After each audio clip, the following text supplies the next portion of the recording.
A young woman vanishes inside a hotel with hundreds of guests. The last footage of her shows bizarre behavior, talking to someone no one else can see, hiding in elevators and waving her arms like she's being chased.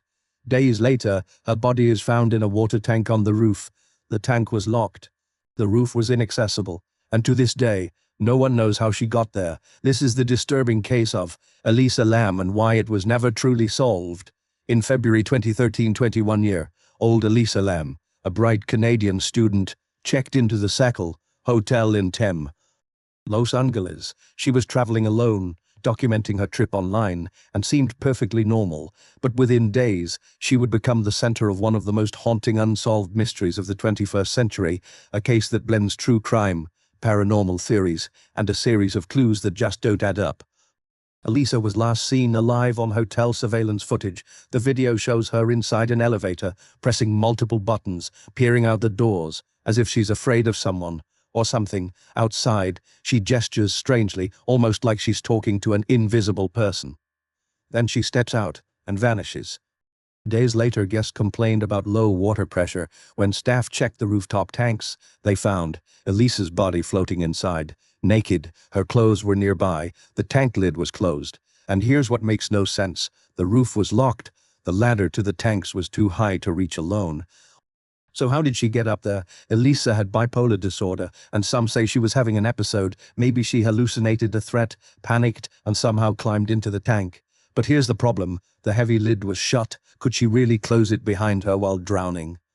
And why were her clothes found neatly folded nearby? The Cecil Hotel had a dark history. Serial killers like Richard Ramery stayed there. Was someone following Elisa?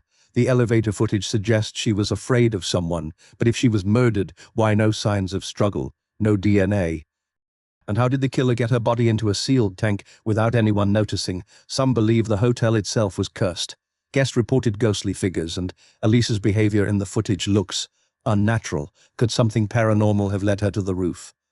Skeptics say no, but then why did the elevator malfunction only when she was inside? The elevator footage. The video was edited before release. Missing seconds. Why? The water tank too high to reach without help. The lid required strength to open and close. The toxicology report. No drugs in her system. Just traces of her prescribed medication. The missing time. Elisa was alive for days after the elevator video. Where was she? Officially, Elisa's death was ruled an accidental drowning, but even detectives admit the case has gaps. The hotel's sketchy history, the edited footage, the impossible logistics of the water tank.